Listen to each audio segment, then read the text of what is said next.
Dahil nga tag-ulan, kaya naman nga magluluto nga tayo ngayon mga mare ng sopas. Nang magkasakit nga si Gael mga mare nung nakaraan, talaga mga mare hindi na nga tayo nakakapagsimba. Kaya lang ngayon kami lang nakapagsimba mga mare kasi nga si Gael talagang tulog na tulog pa. Paano ba naman nagising nga ng alas 3? Tapos mga mare hindi na nga nakatulog, na sa alas 6 na nga nakatulog, kaya talagang antok na antok pa, kaya iniwan na nga lang namin. Di na nga rin kami mga mare nakapag-upload nga kagabi dahil nga may pasok ako, tas wala rin naman nga ganap masyado. Kaya sabi namin ngayon na nga lang kami mag-upload. Ito na nga yung update sa mga taniman nga natin dito. Malalaki na nga mga mare. Kagabi pala sobrang lakas ng ulan, kaya talaga naman pati hangin malakas din. Mansari pala namin niran ngayon mga mare, kaya imbis na mag-date na nga lang kami sa labas, eto nga ang hiniling niya. Nagka-crave nga daw siya mga mare sa macaroni salad, kaya sabi ko yun na nga lang din ang gagawin nga namin ngayong araw. Tapos kanina mga mare maulan din, kaya sabi ko magsopas na nga lang din kami. Nasa bandang alas 2 na nga to, sinamantala na nga namin magluto dito sa kabila habang tulog nga si Gael. Kaya pagdating nga namin dito, naglinis nga lang tayo. Pagkatapos nun, hinugasan ko na nga rin yung mga sangkap tulad nga nitong repolyo, carrot. Sakto naman nga, dumating na nga rin ito mga mareng bauna na inaantay ko. Nakwento ko na nga rin yata sa inyo mga mare na simula nga ngayon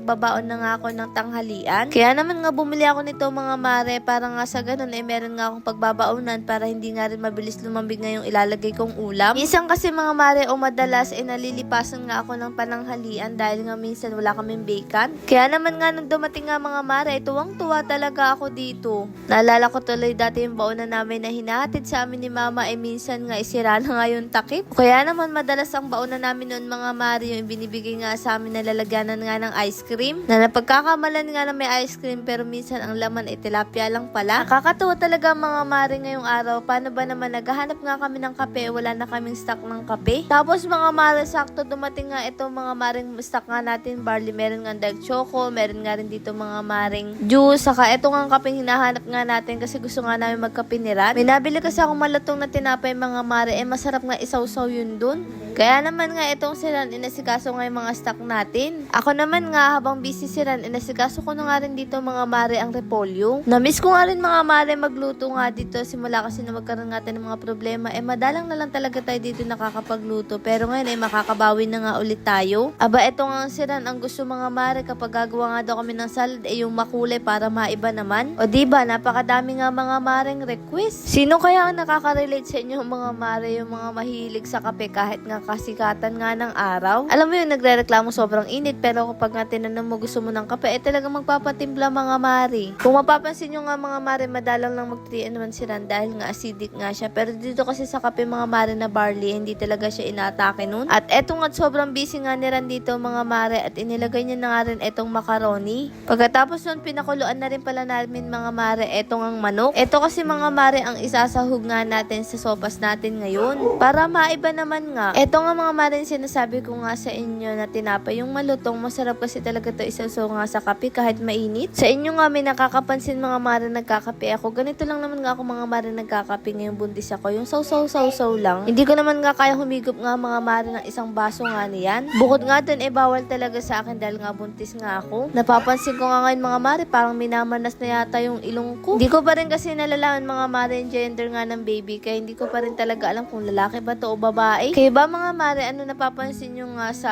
akin kung babae ba to o lalaki? May mga tao kasi talaga mga mare magaling talagang manghula. Ako kasi ngayon napapansin ko hindi nga katulad nga nung kay Gael. Kay Gael kasi mga mare nung 6 na buwan pa lang ako parang malas na nga yung mukha ko. Ngayon parang wala pa naman nga nagbabago sa akin. Pero syempre manghirap nga din manghula kung babae o lalaki to, pero para sa amin ko ano man nga mga mare ang ibagay, okay lang din naman. Ang mahalaga healthy nga ang bata mga mare, at pagpasensyahan nyo na nga itong si Gael nagwawala nga dito sa gilid ko. Paano ba naman gusto nga yung ampalaya? Nakapitas kasi tayo mga mare bunga dito ng ampalaya, gustong gusto nga ngatain. Akala ko tuloy mga mare yung kinakain niyang ampalaya hindi nga mapait. Kaya lang nung tinikman ko napakapait pala mga mare, pero gustong gusto nga niya. Pero yung gamot na napakatamis ayaw niyang inumin. O siyang mga mare nung kumulo na nga, pinaglalagay na nga namin mga mare ang mga kailangan nga dito sa sopas, at eto naman nga ang nasikaso nga namin. Parang eto na nga rin ang celebration nga namin mga mare sa mansari nga namin. O diba may nalalaman pa nga kaming mansary. Pero sa susunod ay wedding anniversary na nga mga mare ang aming gagawin. O ise-celebrate ngang dalawa nga ni Ran. O siya nung kumulo na nga itong mga sopas, inilagay ko na nga rin itong gulay. Dinamihan ko talaga mga mare ang paglalagay nga dito ng repolyo para mas masarap. Ito naman ngang nagluluto na to, nagluluto lang. Napakaingay, napakadaldal. Pagkatapos naman nga nun, ito naman nga mga mare ang inasikaso ko. Ito lang talaga, napaka makakalimutin namin, wala nga kami nailagay na cheese. Pero dahil kami lang naman nga mga mare ang kakain, kaya sabi namin okay na nga ito dahil sanay naman nga kami walang cheese. Dahil meron naman nga siya mga maring mayonnaise at eto nga't hinalo-halo ko na nga at si Ran na nga rin ang nagpatuloy. Nang minsan kasi mga mare matikman nga ni Ran, etong salad na ganito ay talagang gustong-gusto niya nga to. Mas gusto niya nga mga mare macaroni salad kaysa nga sa fruit salad. Kaya naman nga kahit mabusisi ay talaga naman nga mga mare gustong-gusto niya pa ulit-ulit maggawa ng ganito. Nakakatuwa nga rin isipin, hindi na nga lang mga mare Pasko tayo nakakatikim ng ganito kahit nga walang okasyon. Si mama nga mga mare sabi ko ay kumain na nga rin dito ng sopas. Kami naman nga magnanay dito, tingnan niyo naman nga ang gal, hindi naman nga halatang kumakain nga siya dito ng salad. Nakakatuwa sa kabila ng mga pagsubok na naranasan natin itong mga nakarang araw, nakakatuwang isipin na nakakabalik na nga ulit tayo dito. Sadya talaga pagkatapos nga ng ulan may bahagharing magpapakita.